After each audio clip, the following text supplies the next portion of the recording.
You're smart, you're motivated, you want to do something big. You're on the verge of being a young boss, and we're going to help you get there. I'm your host, Isabel Guarino, and welcome to the Young Boss Podcast, where youth is your power. This week's guest generates 90% of her revenue through Instagram. And after recreating a classic ice cream truck favorite into a market novelty, her side hustle quickly became a 5-figure business. Learn how to scale a brand on social media, why you must treat your brand as an extension of yourself, and how time blocking and saying no is the secret to success for young bosses. Sarah Edelman is turning a profit off of cotton candy. Here's our conversation. I'm so excited to have you here today. I'm so happy to be here. Thank you for having me. You have been doing Fluff Yeah for some time now, since 2018. Yeah. Tell me a little bit about how you got started. So I got married in 2018 and I really wanted to have this like custom, fun, vibrant wedding. Okay. And one of my ideas was to create a custom cocktail with cotton candy on top. Cute. And I searched the internet high and low. I could not find anyone that did like cute custom cotton candy. It was all like in the bag, like super sticky, not the good stuff. So ended up kind of just like going through the wedding, didn't have my own cotton candy. But after I bought like a little cotton candy machine on Amazon for $30 and just started making it for fun. And the rest is history. Wow. And it has really developed, because at first it was cotton candy. You have all sorts of fun things that you do now. And cotton candy has also developed in its own way. I feel like now you see the cakes, you see the push pops, you see all sorts of fun stuff. Yeah. So how has all of that helped you transition with the trends of the marketing of desserts? Yeah, no, it's changed a lot. Originally, I was just making it for fun on the stick on that little tiny machine. Yeah. And I started posting pictures on Instagram and friends were like, can you do that for my daughter's birthday party? Can you do that for my baby shower? And I was like, oh yeah, I think so. But the product had to change, right? Like I couldn't put it on a stick. So I started putting it in these little push pops that you've probably seen on my Instagram. Yeah. And those blew up. Like it was just started as kind of like referral, word of mouth. People saw pictures and just kept asking for them, which was awesome. Yeah. And then it's transformed into a lot, and it's been a really fun creative outlet. So creating cakes, I work with a lot of different bars and bakeries to create custom creations for their milkshakes or cocktails. So it's really evolved a lot. That's amazing. And this is still a side business for you. Yes. You still work a full-time job. Yep. So do you have ambitions of making this more of a full-time thing? Yeah, eventually I would love to. There are some hurdles that I've run into. I think I'm like at my max capacity with myself right now. Yeah. So it's very manual. It's very time consuming. We talked about earlier being moms and how that changes your priorities. So if I were to scale it, which I would love to in the future, I'd have to bring on a team that can help with making it and packaging and all that manual side of things. Right now, it's literally just you. Just me.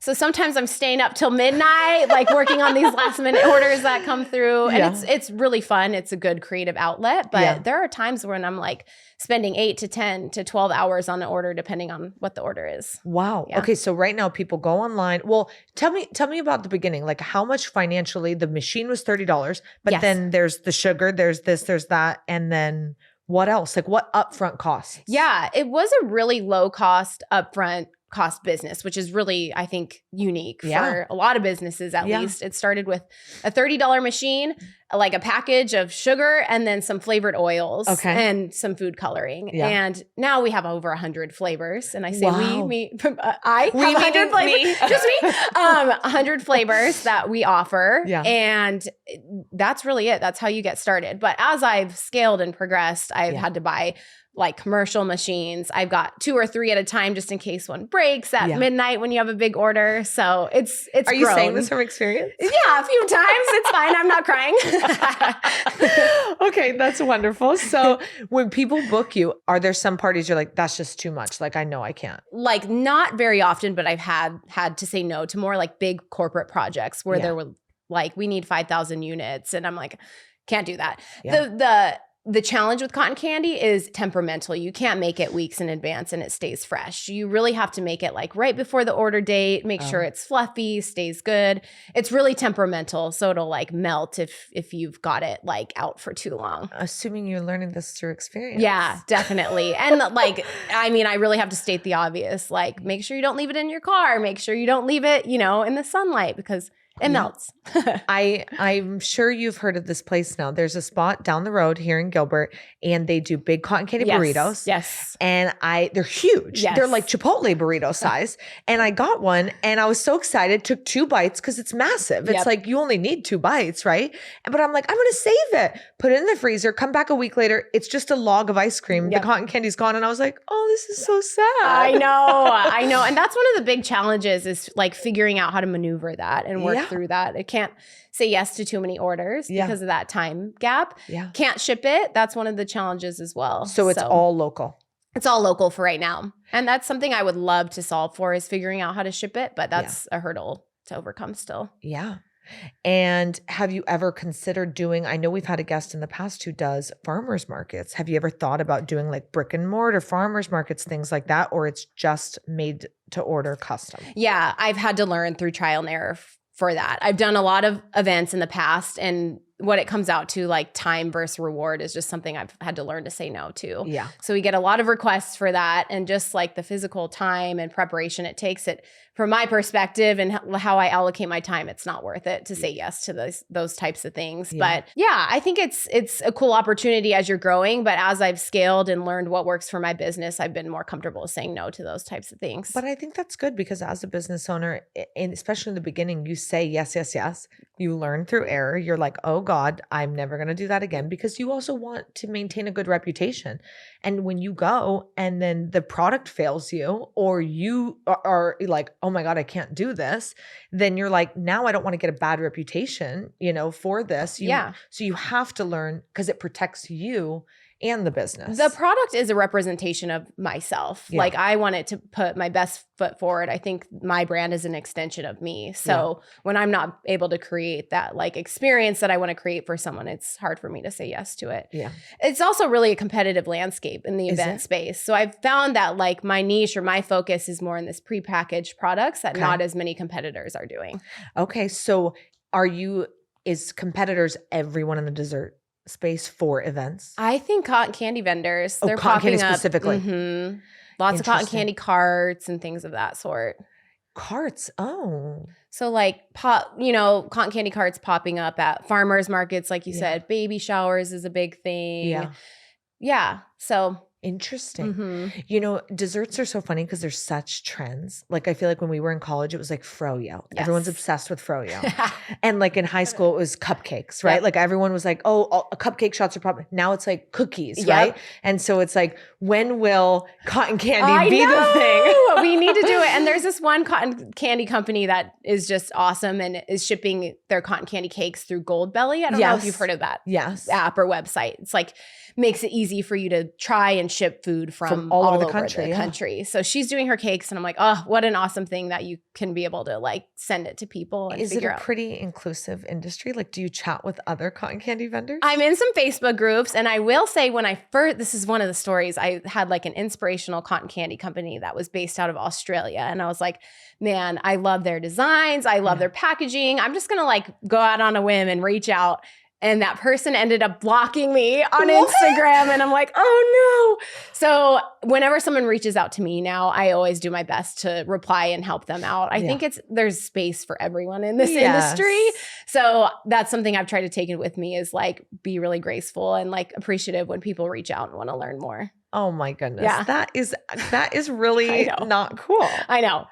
Okay. So you've mentioned that things have gone wrong. You've learned a lot through trial and error. What are like some big failures that you feel like you've had? Oh man, I can talk about a lot of them.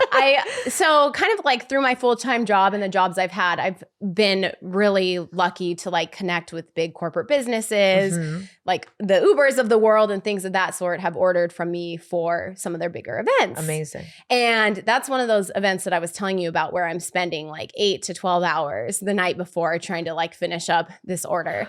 And this is going back where I learned to have more than one machine on hand because the biggest failure was I was doing an event for Uber. My machine broke at like 10 p.m. The deliveries the morning the next day, and I had no backup. Oh, no. So I'm like waking up my husband, can you help me fix this machine? And we were freaking out. It ended up just being like the power, like he's like, plug it in. He's like, just go reset the breaker. But that was one of the things I was like, I am never going to be put in that situation again where I'm like, it took like 2 hours to figure it out that something went out. So that was a big learning opportunity that I need to have some backup on site. And then I think the other thing is just melting cotton candy. Like people reach out and want it on their wedding cake, and you just have to be really careful and over communicate. Like this will melt in 10 minutes. So place it like right when you're ready. So I've worked with the baker before. We've seen like melted cotton candy over the cake. So that's one of the things is just like communication around that. Yeah. That definitely could be heartbreaking. Yeah, you're like, I'm trying. And yeah, I don't want to ruin a wedding. Thankfully, it was just like a creative collaboration, but it was a good learning. Great learning lesson. Okay.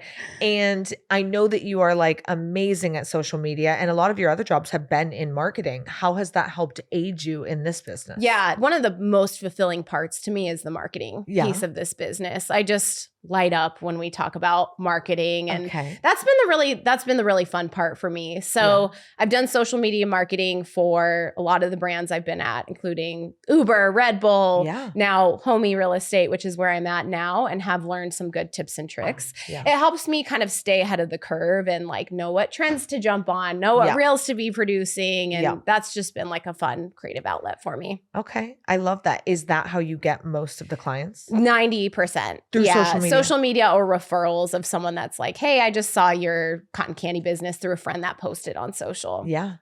Yeah. No advertising. No money has gone into marketing. It's all been social media. Wow. Or referrals. Okay. So all the money in the business has been buying product, and you've built the product over time because someone requests a flavor or whatever. So you add it in, and then obviously compensating yourself for whatever time, but that's probably when you're starting, just whatever's left over, you're like, okay. Yeah. No, I'm like, yes, my shopping money. No, it's been awesome. And it's like, it's a pretty significant income still. It does not pay the bills, but I'm super open to talking about it if you want to jump into it, but it's 10 to 20,000 a year, depending on the year and how much I'm leaning into it. But big holidays really do well, like Easter, Valentine's Day, things of that sort. So if I'm leaning into it, can be a really good revenue generator. I love that. Yeah. And do you know, is to take it to that next level, we talked about having to get employees, and that's going to change the game because obviously now you have double the manpower to be able to go do stuff. Yeah. But then what else would you want to do to scale it? Like in your mind, you're like, okay, if I have to scale, it's an employee. Is it money towards marketing, or what is those next steps? I'd love to be able to focus on the marketing. That's the piece that I really love. So making an investment into some marketing campaigns would be really cool. Yeah. Maybe partnering with some brands. Like I'm like, man, if I had unlimited time, I didn't have to sleep, I'd reach out to the brands that I really want to partner with and do a collaboration. So it'd free up that space to do the creative element, which I feel like is where my superpower lies. Yeah. I love that. And you already had that background and experience from your jobs. Are your parents entrepreneurial? Yeah. My mom and dad started a business since I was a kid. It's called Ambient Weather. My dad he's just been like a creative problem solver, really similar to me. I think that's where I get it from. But he just for fun wanted to find a way to predict the weather. So he wrote some software that helped predict the weather, and then started having friends and companies jump in saying, hey, we want to use that for our website. We want to use that for the news station we work for. And it was at the beginning of the internet boom, basically. Yeah. So right place, right time. He just exploded into like a big online weather retailer. So that's amazing. It is really amazing. And it's been really inspirational. And I've seen him try ideas before that and some ideas after that and seen a lot of failures. Yeah. But to see that success was really cool. Hey, future young bosses, if you're a sucker for valuable skills that will help you climb the career ladder and put you on your way to becoming a young boss, then you better subscribe right now and follow the Young Boss Podcast on Instagram or TikTok. Now, back to business. We've talked about you as a mom and with your daughter being able to like show her what it means to do your own thing and yes, work for somebody else and work hard and you know, be good in this realm, but also your dream and fulfilling that. how much, what does that mean to you? And are you like excited to be able to kind of show her that mommy has her own thing? Yes. First of all, she's the best taste tester that I have. Like every time she sees me making cotton candy, she's like, can I have some? She's 3.5. She's amazing. So it's really important for me to show her that you can work hard and have multiple streams of income and also balance a family. So I definitely want to instill those values in her. I think it's really important. And I'm like, hey, one day you can come work for mama. Right. I saw my niece the other day and she's like, probably turning 11. And I was like, oh, she's almost at the age I can hire her. She's so close. She's so close. Yeah. I'm like, because when you see babies, you're just like, okay, good. I want to show you how to do this so that you're inspired. But then when they're a little older, you're like, is it time yet? I know. It's so funny. I was just chatting with my dad the other day and I think I've kind of always had that entrepreneurness in my blood. Like he was like, man, you'd get cotton candy or you'd get Halloween candy when you trick or treat and you'd put out the candies you don't like and you'd sit them on the bed and say, this one costs $1, this one costs $2. And he's like, somehow I ended up paying you for your candy that you got from trick or treating. So okay, I like it. That's lemonade stand upgraded. Yeah. You were like, I didn't even have to pay for the supplies. I got them for free and now I'm selling. I love it. That's amazing. What tips would you give to young people wanting to start their own businesses? Yeah, I think the hardest part is just getting started. Yeah. There's never going to be a right time to get started. You'll always find a hurdle, someone telling you no, something holding you behind and not wanting you to, not wanting to get started. Yeah. And I think just taking the baby step to get started is the most important. It doesn't have to be this perfect plan. You don't have to have this full marketing strategy in order to launch your business. Sometimes success looks like just naming your business on day one. Maybe it's like filing for an LLC. Maybe it's creating an email or starting an Instagram account, even though you don't have any content on it. Yeah. So my biggest piece of advice is like, just get started. Take that first step. Yeah, I think that's huge. And I do think that is so many people who have ideas are just scared. Like, well, what if I mess up? It's like, well, you're not going to know until you just throw it out there. Like you have to just start. And no one's an expert when they start. Every big business started as a small business. Exactly. And it grows and it grows. So that's amazing. I appreciate you sharing that. Yeah. Do you think that there's any like things that you wish you would have known before you started? I think I would have reached out to more people and for more help when I started. I think I took that first rejection of getting blocked on Instagram by a competitor as like a signal that I couldn't ask anyone for help. Yeah. And there are so many resources out there. There's podcasts, great like yours, great podcasts, great Facebook groups. And I just kind of like had this aversion to asking for help after I experienced that. Yeah. And I think I would have taken that, looking back, taken that rejection and said, you know what? I'm going to try again and again and again until I get a yes. Yeah. So I love that. And I do feel like you've always had a collaborative spirit. You're like, your success does not make mine any worse, any better. Like, why can't we all rise together? Yeah. And that's what I love about you. You're lifting other people up. It's important to see your peers succeed. And, every time I help someone that's not even in the cotton candy space, but like starting out a business, having questions, I want to be that first person that purchases from them or supports them or shares their content on social media. Cause I know how important that felt when I was starting out. Absolutely. Did you feel that you got a lot of support from friends, family, you were recently married. So was your husband like, what the heck are you thinking? Oh yeah, for sure. I think he's still like, what the heck are you thinking? He's like, oh, you're going out to make cotton candy again. But yeah, I mean, I will say I'm really thankful and blessed that I had friends that even recognized that there was something there. Yeah. Friends that said like, one of my girlfriends, Sarah, was one of my first customers. She had a little 3-year-old at the time. And she was like, I would just love to support you and pay you full price. And that's what forced me to come up with pricing in the first place. I didn't have pricing. So it's friends like that have supported me along the way that they probably don't even know how much it's meant, but have kind of like forced me into figuring it out. I love that. Yeah. I saw something the other day, Alex Hormozy. Yeah. And he was like, real friends pay full price. Yep. And I was like, oh, and I'm like, that's actually true, because when someone's being like, oh, I'm your buddy, like, just give it to me, just give it to me. Everyone who I ever hire who's my friend, I'm like, no, look, I had one of our guests who does event planning. I should hook you up with her, Jamila.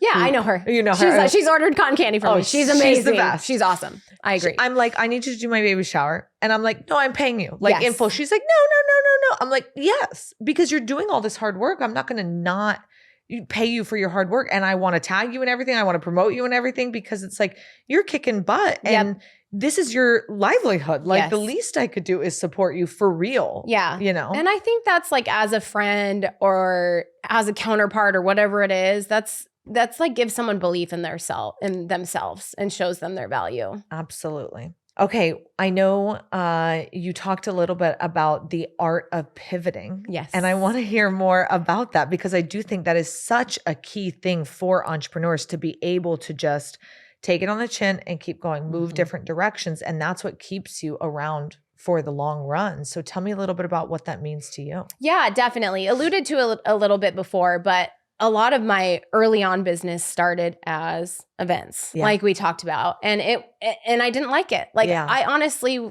was not enjoying it. And this is something to me that should feel enjoyable. This is a side hustle that I should feel fulfilled in.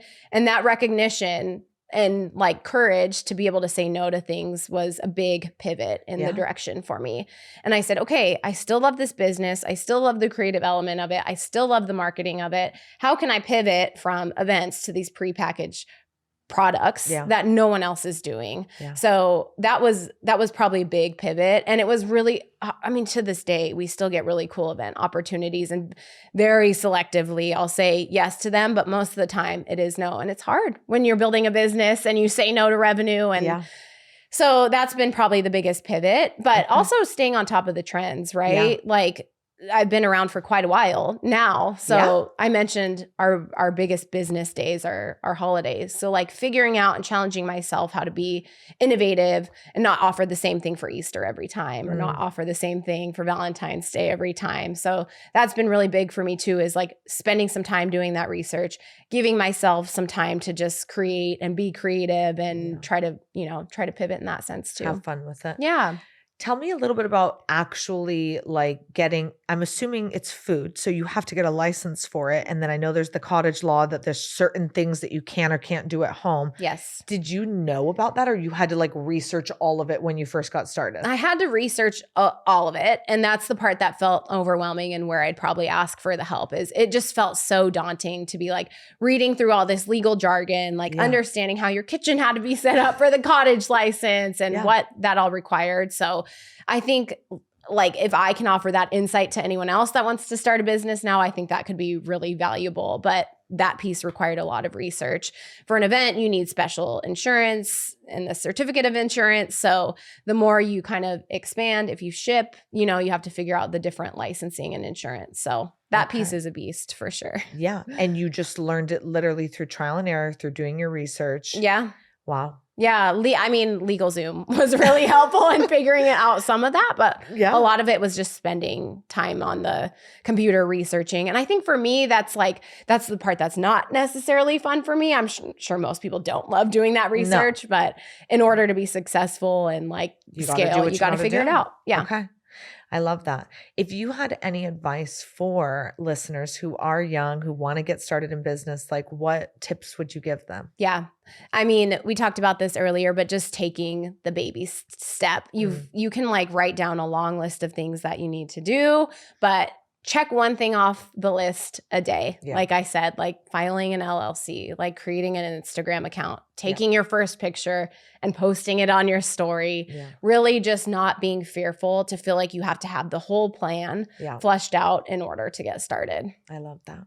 When it comes to social media, I know that you're a big fan. Your own business looks amazing. And I really feel like sometimes young business owners can get really caught up in it has to look a perfect way or what is everyone else doing? And they just are so hesitant to take that first step, first leap. What like advice do you have or what have you learned through doing social media for so many businesses and now your own? Yeah, there's two ways I look at it. The first one is to try not to compare yourself to the competitors out there. Yeah. I think it was really intimidating at first. Like I couldn't find a cotton candy vendor in Arizona when I first started, but I looked at other competitors in other states and countries. And it was really tough for me not to say like, I can't create photography like this, or I can't create a video like this. And I said, you know what? I'm just going to take a shot and do it and like learn from it, see what gets likes, see what gets engagement. Yeah. And as I started putting myself out there, I had friends and photographers start to reach out and be like, let me help you with some like product shoots. Let me help you out. And I was like, yes, I will take all the help I can get for that kind of stuff. So I think don't be afraid of that comparison. Yeah. And dare to be a little bit different. It's okay if your content isn't it's actually better if your content's not the exact same as what your competitors are doing. Find your space where you can be different and shine in that area. Yeah. I think the other piece is like you referenced the doom scroll a lot. I get stuck in that. I literally have to time block my calendar to say, hey, these are the days and times that I'm going to create content. Yeah. I go through Instagram and TikTok, obviously, like everyone, all the time. I'm saving content. I'm saving ideas. But to actually take that saving and bring it into execution takes some discipline. So that calendar blocking has been really helpful for me when I know I don't have my daughter. I'm going to get ready for the day. I'm going to start to shoot some content. I'll have product ready for that. Has been really key. Otherwise, it's really hard to prioritize it when it's your own business. It's tough to carve out that time and make that for yourself. I think so. And I do think sometimes people are like, I know I need to be on social, so let me log in, post my thing, and then they go back to their own personal page to scroll around and have fun. And it's like, no. The platforms want you to stay on there, engage with people, like have fun, be saving stuff, viewing stuff, commenting on stuff on your business, Instagram, so that it's rewarding you from getting that stickiness of having people stay on there. Yes. And I think that there's a lot of just like, oh, I'm going to set up the calendar to post it and just leave it. And it's like, no. This is a whole stream of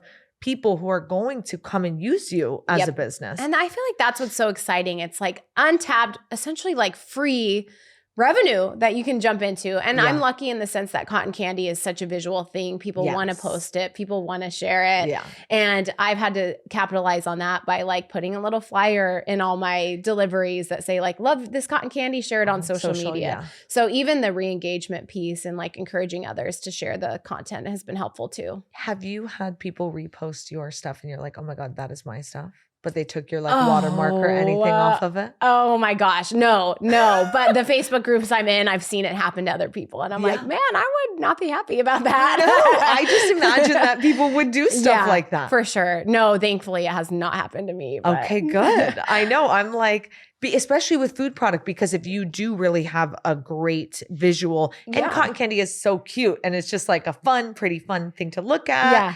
And I would imagine that people would steal stuff. I have seen it pop up on Pinterest, but like with the right credit, which has been really cool. Like, I'm like, oh my gosh, this is like a really big flattering point for me that someone would decide to pin this and post it on their Pinterest for like inspiration. So that's been really cool. What are the main social media platforms that work well for you? Definitely Instagram is number one. I think just with like the audience that I appeal to, the ones that are like getting married, having baby showers. Yeah. That's where I found they are at and communicating and sharing, some of those things. Yeah. That's the main one, to be totally honest with you. Yeah. TikTok? No, I haven't dabbled as much in TikTok. And I would think Pinterest would be your next biggest one. Yeah. Like through like organic repins and things of that sort. Yeah. I love it.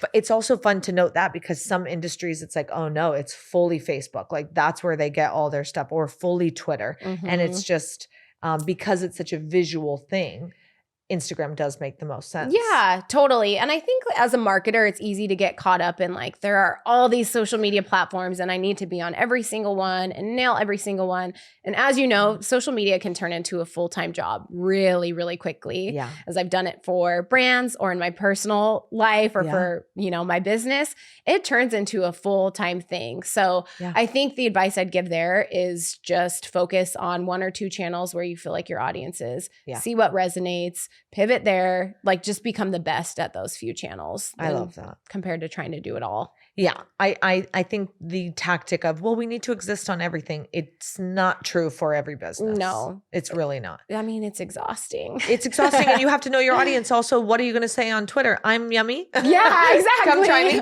Exactly. No, and I think that's like just the pressure of like being a business owner. A lot of people are feeling that pressure to try to figure it out. And we've got like a new social media tool every week, it feels like. Yep. So and just being confident in what you're investing your time into. I love that. Being selective with it. Yes. Yeah. Okay. So you started this business when you were 26 years old, and we talk a lot about on the podcast how youth is really a power, how it can be an asset in starting your business.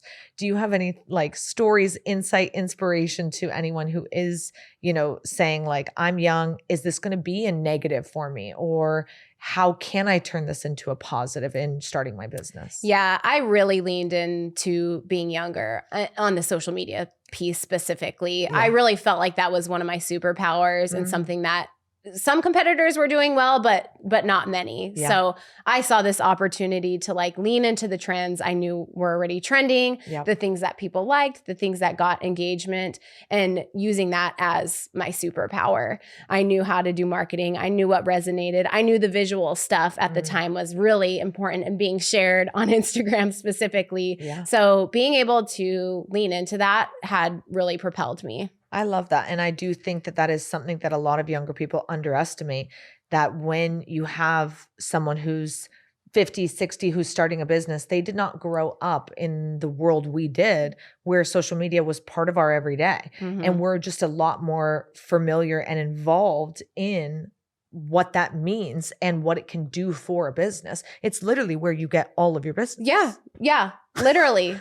Yeah. And without that, if you were like, oh, I'm not gonna tap into what I already know and like on the side, it's like you'd have to be spending all sorts of money probably on marketing or word of mouth or whatever the case is, going out there, getting it out, the word out there. Yeah. And I think that was a way to start the business in a really lean way. We've talked about how it wasn't a super high cost startup, and I've continued to invest as I've made income from it. But really starting out, it was essentially free from a marketing perspective. And there's like the internet people that'll find you and say like, you need to redo your website or you need to invest in digital ads. And I'm like, man, that's something that's probably feels overwhelming for someone that's just starting, that maybe isn't necessarily a marketer and kind of knows the tips of like trying to find your value prop through a free channel like social media at first. I love it. In the beginning, it was a need for you personally. You were like, I want cotton candy at my wedding. So obviously wedding was a way that you were like, okay, this is a potential venue or someone, a client who would want my service. How did you do the research to find out what other venues would want you? Or was it pretty obvious? Was there any specific tools you used to find that out? Yeah, that's a great question. I mean, really, initially it started out as a bride looking for a product. It started on Google. And then I reached out to event planners to see, like Jamila, to see, hey, do you have any cotton candy vendors that could do this for me? Yeah. Reached out to some bartending businesses to see if they knew anyone. And the answer was continually no. So some of it was Google search. Some of it was word of mouth. A lot of it was social media and just seeing what existed. And then the fourth piece is Facebook group. So I jumped into a Facebook group just to see if there was any competitors in my state and could not find any. Wow. So I think there's a few different things you can try, and it shouldn't just be like one form. I'd validate through a few different sources. But so the Facebook groups that you're in are for other states. They're like national or international. And since joining in 2018, there's been people from Arizona that will pop up. Okay. But yeah, initially there was no one from the state. Wow. Yeah. Did that make you feel like, oh, we found a blue, what do they call it? A blue ocean, like open water. You were like, I'm one of one now. Yeah. I mean, I just was like, am I missing something here? Right. Like, I really felt like this was something I really wanted. Like, I was really surprised to find that it didn't exist to the level that I was looking to do it. Yeah. Amazing. Yeah. Very, very, very cool, because I just think that would be something that would almost give you a little boost of inspiration. Like, I better go crazy, because being the first to market and kind of owning an area is like, now you're the one to beat, you know? Yeah, it was a really good signal. And I won't discount that, like, there are probably people that did cotton candy carts and things of that sort. But when I wanted colorful, fun, 100 different flavor creations, that's where I was not finding any competition at the time. Will you let us know where to find you on social media? Yeah. So you can find me at www.fluffyeah.com or at Fluff Yeah on Instagram. You guys got to follow her. Woo. It's amazing. Visually beautiful. It will make your mouth water. I love it. Thank you. I love it. Thanks for being here. And thank you for listening to another episode of Young Boss with Isabel Garino. Make sure to like, share, and subscribe wherever you listen to your podcast. And let us know, do you have a side hustle that you're thinking about making your full-time gig? We want to know. Remember, youth is your power.